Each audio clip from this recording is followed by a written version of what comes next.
আসসালামু আলাইকুম রহমতুল্লাহ। সুপ্রিয় শিক্ষার্থী বন্ধুরা, আবেদিন টিউটোরিয়াল হোমে আমি তোমাদেরকে স্বাগতম জানাচ্ছি। আজকে আমি তোমাদের জন্য একটা গুরুত্বপূর্ণ ভিডিও তৈরি করেছি প্রিপোজিশনের উপরে। An honest man is true his word. একজন সৎ লোক তার কথাই সত্য। ডিয়ার ভিউয়ার্স, শূন্যস্থানের ডানে ব্যক্তিবাচক ওয়ার্ড যেমন হিজ, হিম, হার, দেম, আওয়ার, আস এর পূর্বে সাধারণত টু ব্যবহৃত হয়। তাহলে আমরা এখানে কি বসাবো? এখানে শূন্যস্থানের ডানে এই ব্যক্তিবাচক ওয়ার্ড হিজ আছে, তাহলে আমরা এখানে কি বসাবো? শূন্যস্থানে এই টু বসাবো। আমরা এ নাম্বারে টু বসাবো। হি does not ডাইভাইড the path of honesty. সে পথভ্রষ্ট। হি ডাজ নট ডাইভাইড, সে পথভ্রষ্ট হয় না। দ্য পথ অফ অনেস্টি, সততার পথ থেকে। ডিয়ার ভিউয়ার্স, ভালো পথ থেকে মন্দ পথে পথভ্রষ্ট হওয়া বোঝাতে ক্রম বসাতে হয়। তাহলে ডাইভাইড অর্থ ভালো কাজ হতে মন্দ কাজের দিকে পথভ্রষ্ট হওয়া। তো এখানে এই ডাইভাইড অর্থ হচ্ছে পথভ্রষ্ট হওয়া, অর্থাৎ ভালো পথ থেকে মন্দ পথে যাওয়া। কাজে ডাইভাইডের পরে প্রম বসাতে হয়। তাহলে আমরা বি নাম্বারে কী বসাবো? প্রম বসাবো। তাহলে he does not deviate from the path of honesty, সে সততার পথ থেকে পথভ্রষ্ট হয় না। He knows that true peace consist honesty. He knows that, সে জানে যে,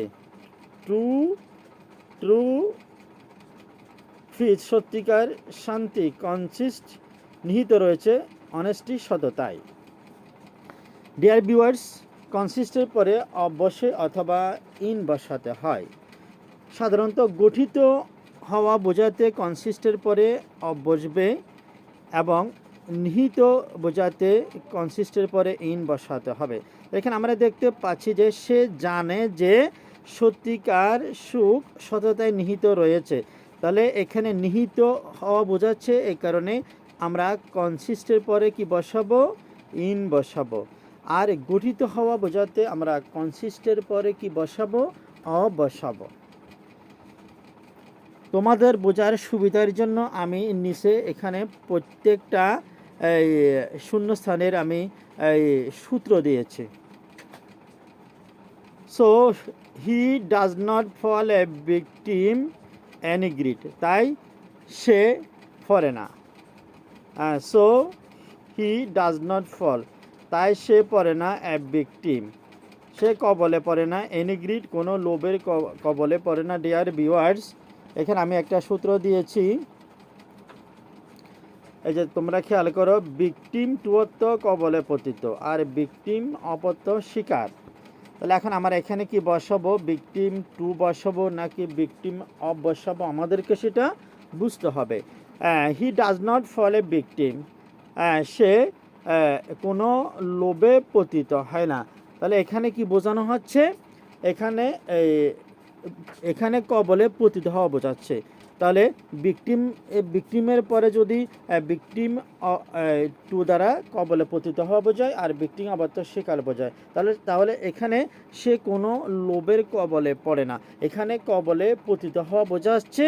এ কারণে আমি এখানে কি বসাবো? টু বসাবো। আবার এখানে আমি ডি নাম্বার, এখানে আমি নিচে একটা সূত্র দিয়েছি, সেই সূত্রের মধ্যে স্পষ্ট লেখা আছে যে এই যে এই ভিকটিম টু অর্থ কবলে পতিত, আর ভিকটিম অপত্য শিকার। এখন আমরা যাচ্ছি আবার শেষের সেন্টেন্সের দিকে, শেষের শূন্যস্থানের দিকে আমরা চলে যাচ্ছি।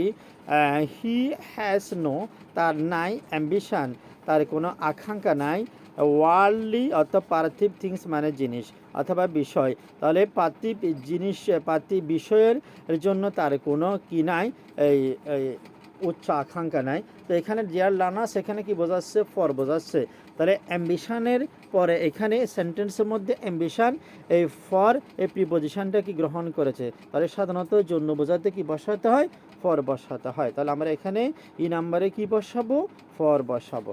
আমি এখানে ই নাম্বারে যে পর বসবে সেই সম্পর্কে আমি এই শেষের দিকে আমি এই একটা নোট দিয়েছি। সে নোটটা আছে অ্যাম্বিশন অর্থ উচ্চ আকাঙ্ক্ষা, অর্থাৎ কোনো কিছুর জন্য অতিরিক্ত আকাঙ্ক্ষা, উচ্চ আকাঙ্ক্ষা কথাটির মধ্যে জন্য শব্দটি লুকায়িত আছে।